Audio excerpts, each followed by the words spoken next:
Sinusundan mo ang pera, hindi ba? Sa US, natuklasan namin na mahigit $100 billion mula sa Muslim Brotherhood at rehimeng Qatari ang pumapasok sa mga universidad at edukasyong tersyarya sa Amerika.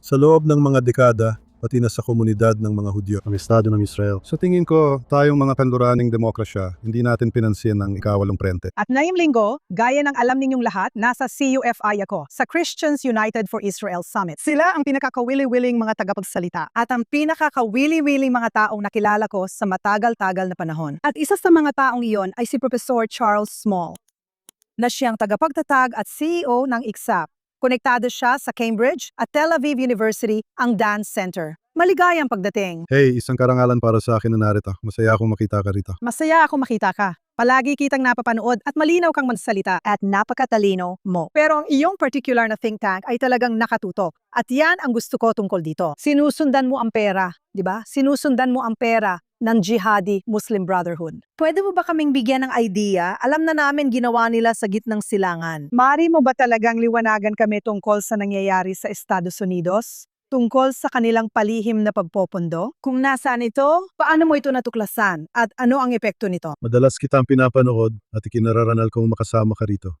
Masaya akong makita ka. Ang ISGAP ay Institute for the Study of Global Anti-Semitism and Policy. Mataas ang tingin namin sa antas ng aming research center. May center kami sa Cambridge University sa UK. May postdoctoral training program kami sa Cambridge, Sorbonne, at INSS sa Tel Aviv. Ngayon, magbubukas kami ng programa sa Mordecai Dayan Center at magbubukas din kami ng programa sa Estados Unidos sa lalong madaling panahon sana. May iba't ibang akademikong programa kami, kabilang ang training program sa Oxford University, kung saan sinasanay namin ang mga eskular at profesor mula sa iba't ibang panig ng mundo at tinutulungan silang bumuo ng mga kurso tungkol sa kontemporaryong antisemitismo.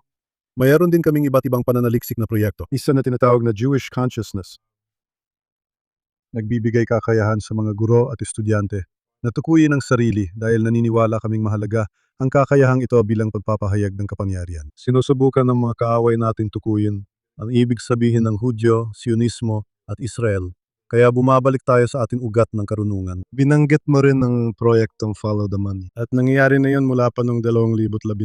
At sinusuri namin ang impluensya ng Muslim Brotherhood sa mga demokratikong lipunan, sa kanluran, sa Europa at Canada, sa South Africa, Australia, at sa Estados Unidos. Sa US, natuklasan namin na mahigit $100 bilyon dolyar mula Muslim Brotherhood at rehimeng Qatari ay pumapasok sa mga universidad at mas mataas na edukasyon sa Amerika.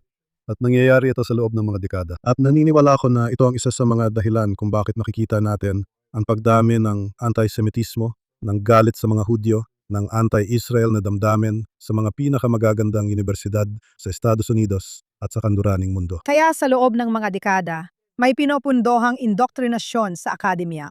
Tiyak na tiyak. At ikaw ay nasa akademya dito. Alam natin na may mga batas laban dito at kung paano nila ito nilusutan. Paano natin ito mapipigilan? Kaya alam mo, sa isang banda, hindi pa tayo natutukan ang ikawalong larangan. Hindi pa talaga. Ang mga Hudyo. Nakatulog kami. Nakatulog, komunidad ng mga Hudyo, Estado ng Israel. Sa tingin ko, tayong mga kanluraning demokrasya, hindi natin pinansin ang ikawalong harapan. Mga eskular na nag-aral sa magagandang universidad mula pa noong dekada 70, dekada 80 at dekada 90. Alam namin na may mali. Ang paglalarawan sa Israel bilang isang banyagang entidad, bilang isang rasistang kolonyal na entidad, bagay yun ng intelektual na kalakaran. Ginawa lang ba? Tama. Sa pamamagitan ng perang ito. Malaki ang papel ng pera. Sa tingin ko, ito rin ay nang hindi masyadong nagiging esoteriko. Tayo ay nasa panahon ng postmodernidad ngayon. Yan ang sabi sa akin ni Gadsad. Nakahanap sila ng mga taong bukas na sa ganitong pag-iisip, alam mo na, tungkol sa moral relativism. Tiyak. Kaya may papel ang moral relativism, anti-Western sentiment at mga paniwalang kontra sa hegemonya ng kanluran sa radikal na kaliwa bilang bahagi ng intelektual na diskurso. At ang nakakabahala, may mga taong nasa tinatawag na intelektual na kaliwa, mga tao tulad ni Judith Butler, Michel Foucault, Edward Said, nakikipagsabuatan sa radikal na pampulitikang Islam. Radikal na Islamismo. Masasabi ko na ito ay isang pagbaluktot ng dakilang relihiyon ng Islam. Nagsimimula ito sa Muslim Brotherhood mahigit 100 taon ng nakaraan sa Ehipto. Pinapakitid at ginagawang reaksyonaryo nito ang Islam. Ang Muslim Brotherhood sa pinakapuso nito ay ginagawang mapuksaying anti-Semitismong Europeo ang mismong raison d'etre ng kanilang misyon. Nagkaroon ng pagsasanib ng Protocols of the Elders of Zion at ng natsismo kalaunan. Alam nating ang Protocols of the Elders of Zion ay mga salita at ideyang umantong sa Shoah at sa Holocaust. Ilan sa mga ideya ng Holocaust tulad ng rasistang antisemitismo ang naging dahilan ng Holocaust. Galing din sa mga pinakamahusay na universidad, mga departamento ng biolohiya, eugenics, agham panlipunan, at teolohiya. Bumabalik na naman tayo sa teoryang Nazi. Naapektuhan ang Muslim Brotherhood ng ilang aspeto ng natsismo, pasismo, at ng Protocols of the Elders of Zion. Ang layunin nila ay hindi lang wasakin ang Israel, kundi wasakin din ang mga Hudyo. Kung titingnan mo ang Hamas Charter, ang sangay ng Muslim Brotherhood sa Palestina, kinopya lang nila ang Protocols of the Elders of Zion bilang tipan nila sa Diyos. Si Yosef Al-Qaradawi, espiritual na leader ng Muslim Brotherhood. Sa tingin ko, nagpalaganap siya ng Islam na may pagka-Palestino. Alam mo, palagi niyang ipinaglaban na ang tunay na Muslim ay obligadong ipagpatuloy ang gawain ni Hitler. Ito ang pangunahing elemento ng kapatiran. At gayon pa man, Saudi Arabia, bago ang 9/11, at ngayon, Qatar, mga bansang kasabot ng Muslim Brotherhood at natutulak ng kanilang ideolohiya. Nagpupondo ng liberal na edukasyon, top universidad at pangunahing media sa loob ng mga dekada. Gusto nilang sirain ang lipunan mula sa loob. Ang tunay bang layunin ay kanluraning sibilisasyon at sagabal lang ang mga Hudyo? Oo, tama. Sa Red-Green Alliance, ang radical na kaliwa ay nais palayain ang mga dating sinakop, habang ang mga Islamista ay gustong burahin ang bakas ng impluwensya ng Europeo, Kristiyano at Hudyo sa reyon. May tinatawag na Red-Green Alliance, layunin ng Muslim Brotherhood na ilayo ang Israel mula sa Estados Unidos at kanluran para pahinain at ihiwalay ito. Layuning hayag na nila sa loob ng 50 taon. 50 taon na ang nakalipas, sinabi ng Muslim Brotherhood na kapag naisantabi at napahina ang Israel, gagamitin ang antisemitismo para pahinain at sirain ang Estados Unidos at kanluran. Magsimula sa maliit na satanas, saka pumunta sa malaking satanas. Layunin nilang sirain ang demokrasya at palitan ito ng baluktot na pananaw sa Islam. Pero hindi lang ito sa akademya. Nakikita rin natin ito ngayon sa politika sa Amerika. Di ba? Tama, kaya ang mga tao tulad ni Mandani na, alam mo, Sumasaklaw. Na siyang uri Siyang ng- bumarang. Islamismo at Marxismo. Kung magkaanak sila, siya yon. siyang ehemplo ng Red-Green Alliance, sophisticado, matalino, dedikado, Magaling magsalita. magaling magsalita, pangalawang henerasyon ng intelektual at higante sa kultura. Ina niya ay kilalang direktor, ama ay propesor sa Columbia. Kahit ipinanganak sa Africa, siya ay pangalawang henerasyon na naimpluwensyahan ng Muslim Brotherhood. Alam mo na, pinakamahusay na produkto ng ating mga institusyong pangkultura. Ipinupursige niyang ilayo ang Israel sa Estados Unidos, isinusulong ang mapanirang anti-Semitic na adyenda, at sinusubukang pahinain ang mga demokratikong bansa. At ngayon, hindi na lang ito tungkol Oh. sa kanya. Isa na itong kilusan kasama ang Democratic Socialists of America. Nakikita natin itong lumalabas kahit saan. Wawasakin ba nila ang Democratic Party? Para sa akin, nasa sangandaan at crisis ang Democratic Party. Inatake ng radikal na kaliwang gitna. Kaya sa tingin ko, gumawa kami ng 5 bahagi, 5 volume na aklat na tinawag na Global Anti-Semitism, The Crisis of Modernity. Sa gitna ng ekonomikong, kultural at political na krisis na ito, inaatake ng mga ekstremista ang demokratikong sentro. Kaya nariyan ang radikal na kaliwa at ang radikal na kanan na nagigising na rin. Sinusugod ng radical na Islam ang mga demokratikong institusyon sa lipunan natin. At ito ay isang delikadong panahon. At umasa ako na ang Democratic Party at ang lipunan sa pangkalahatan ay lalabanan ng mga ekstremistang ito na laban sa demokrasya sa kanilang hanay. Ano ang mga solusyon ng inyong organisasyon matapos ninyong ma-diagnose ang problema? Nakakatakot ito. Ano ang dapat nating gawin tungkol dito? Kaya sa tingin ko, ang pag-diagnose ng problema, kung gusto mo magkaroon ng magandang estratehiya, kailangan Oo, mong alam namin maintindihan kung ang anong problema. pinagdadaanan mo. Siguradong sigurado. Kaya minamapa at dinidecode namin. Sa tingin ko, ngayon na alam na natin ang ilang dahilan ng biglang pagdami ng anti-Semitismo. Nakita na natin ang ganitong pelikula noon sa pagitan ng mga digmaan, kung kailan may crisis sa demokratikong institusyon at dumarami ang mga taong naiwan at nawalan ng karapatan. kapag hindi natutupad ang panlipunang kontrata. May mga natatakot at madaling maimpluwensyahan ng ekstremistang kilusang panlipunan. Palagi nilang pinupunan ang kakulangan. Kaya't nakita na natin ang pelikulang ito dati. Sa tingin ko, kapag naintindihan natin ang ilang dahilan, mga tagapagtanggol ng demokrasya at mga organisasyong pangkomunidad ng Hudyo. Sa tingin ko, ang mga ahensya ng seguridad sa Europa at Hilagang Amerika ay talagang kailangang kumilos at manindigan laban sa anti-demokratikong kilusang panlipunan na ito. May sentro ka sa Universidad ng Cambridge. Kumusta naman dyan? Maayos naman ang lahat tulad ng may isip mo sa akademya. Sa tingin ko ay nasa isa kami sa mga pangunahing larangan ng digmaan laban sa demokrasya at laban sa mga Hudyo sa antas ng intelektual. Kaya nitong mga institusyon ay napasok na ng palihim ng mga anti-demokratiko at anti-semitikong grupo, pondo at mga tao sa loob ng mga dekada. Sa tingin ko, may natitira pang grupo ng paglaban. Naniniwala akong mabubuting kakampi ang mga taong nagtataguyod ng demokrasya at may magagaling kaming kakampi sa Cambridge. Sa tingin ko, may kakampi rin sa ibang universidad. Sa tingin ko, habang naunawa ng mga tao ang banta ng Muslim Brotherhood at dayuhang pondo sa kanilang liberal at demokratikong edukasyon na pundasyon ng demokrasya. Sa palagay ko, mas maraming tao ang namumulat at sumusuporta sa amin, kaya may mabubuti kaming kaibigan at katuwang sa Cambridge.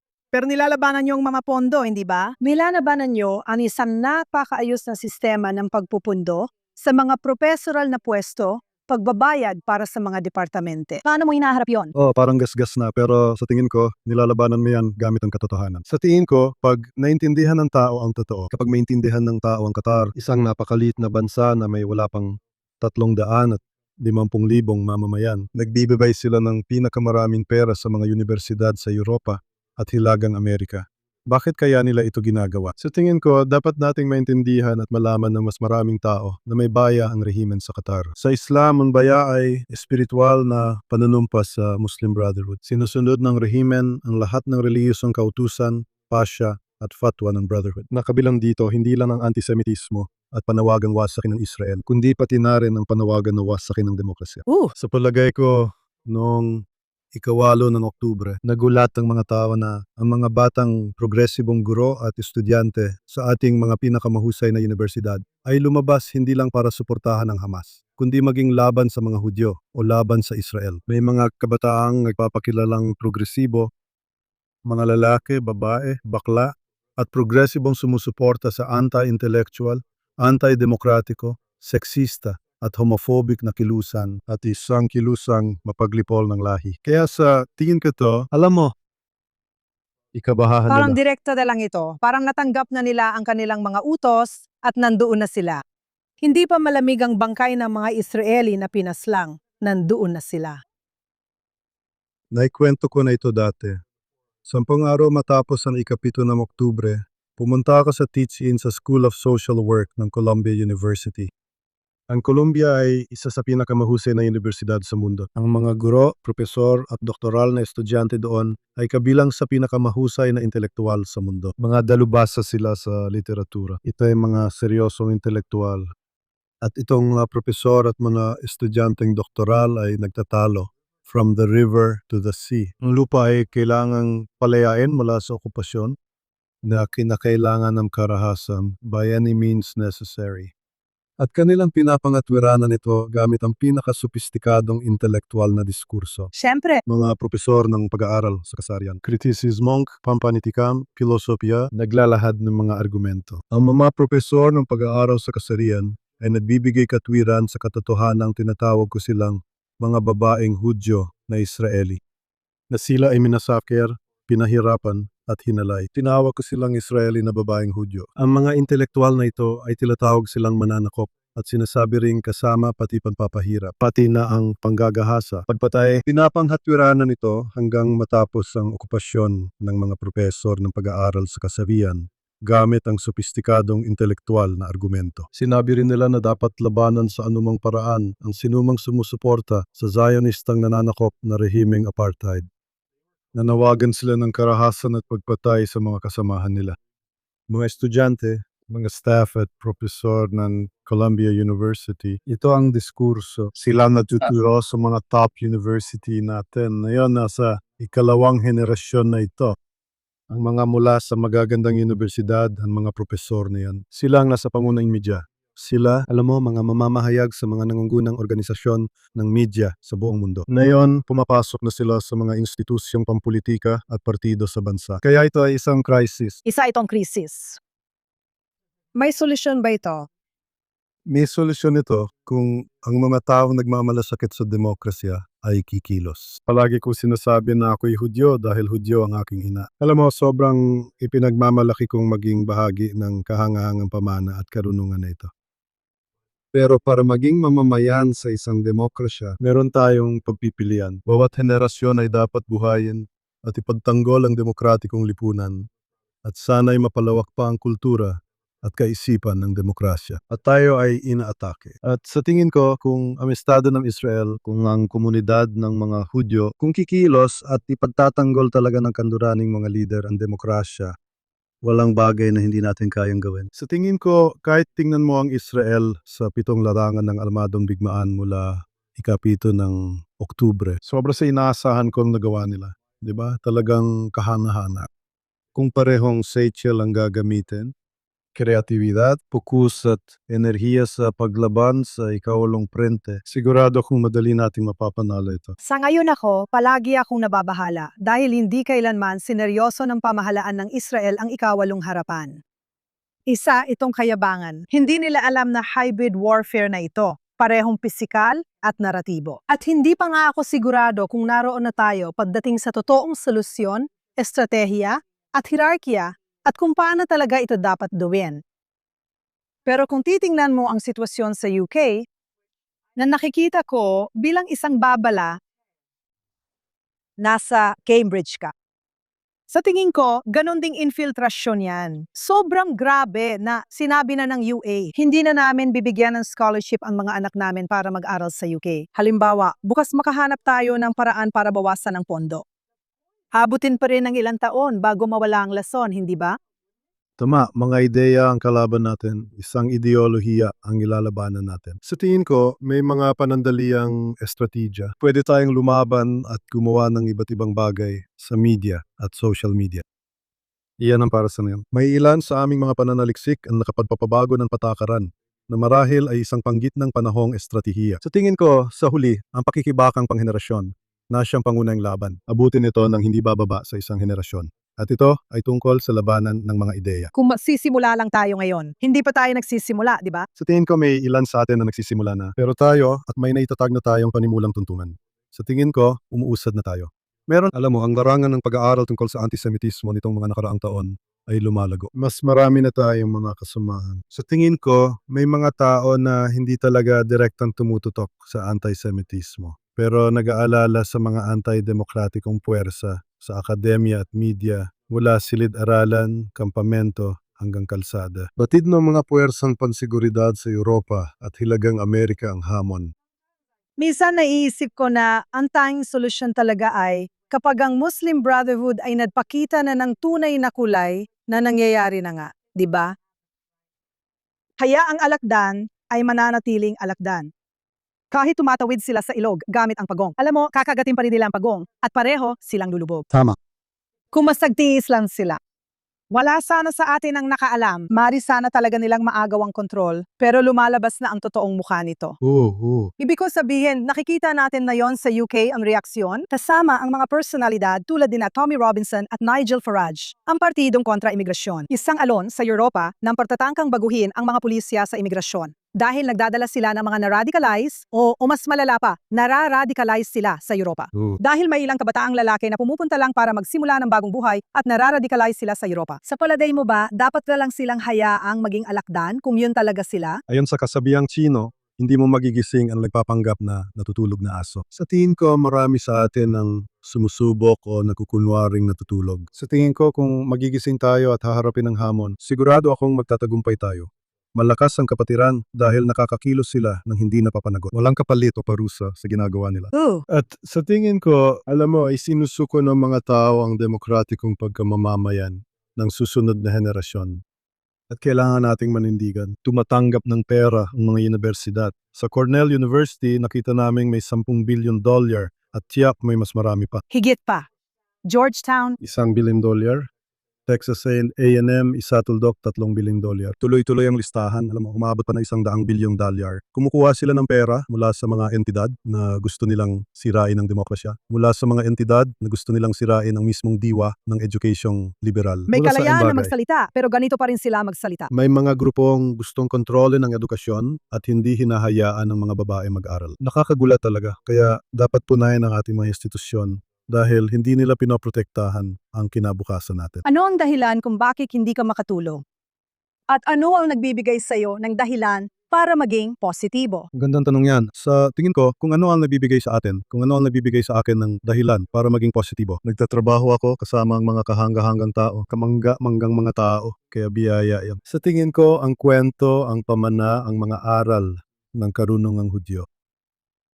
Karunungan at pamumuhay natin kung sino tayo. May kakayahan tayong magpatuloy at umunlad at magbago at mapanatili kahit sa kabila ng mga hamon. Sa tingin ko, ang aral ng ating mga ninuno at ng Estado ng Israel ay isang bagay na nagbibigay sa atin, kailangan nating bigyan ng ating sarili ng pag-asa. Sa tingin ko, ang mga nagtatag ng Estado ng Israel ay mula sa abo ng Holocaust at mga refugee mula sa gitnang silangan at hilagang Afrika. Ang ginawa nila para likyan ng bansang ito napakasigla at nagiging matagumpay sa ekonomiya, teknolohiya at demokrasya. Nasa unahan sila sa pagharap sa mga anti-demokratikong kilusang panlipunan na may kultura ng kamatayan na nilalabanan natin. Nakakamangha ito at nagbibigay sa akin ng pag-asa. At kung ang Israel ay maaari pa rin umiral ng ganito sa taong 2026. Sa tingin ko, ito ang aral para sa sinumang nagmamalasakit sa isang demokratikong kinabukasan o sa kinabukasan ng mga Hudyo. Amen. Gusto kong ibahagi ang iyong optimismo. Para sa akin, ang optimismo ay ang katotohanang may ilang Arabong bansa na ginawa ang kanilang makakaya at nagtagumpay sa pag-deradicalize ng kanilang lipunan. Tama, sa tingin ko may magagaling tayong kaalyadong nakakaunawa. Marahil mas higit pang pagkaunawa nila kaysa sa atin sa kanluran. Alam nila ang banta ng mapanlinlang na laban sa sangkatauhan, kaya may mga kaalyado tayong naunawaan ng isipan ng kalaban. Dapat tayong matuto sa kanilang karanasan at gamitin ang ating talento at yaman para lumaban. Professor Smalls, salamat po sa inyong mahalagang gawain. Pero ito ay isang bagay na kayang magbago ng mundo at ng buhay. Ginagawa mo. At umaasa kaming makita ka namin sa Jerusalem sa lalong madaling panahon. Amen, ako rin, pero talagang salamat sa pag-imbita sa akin. Salamat. Salamat.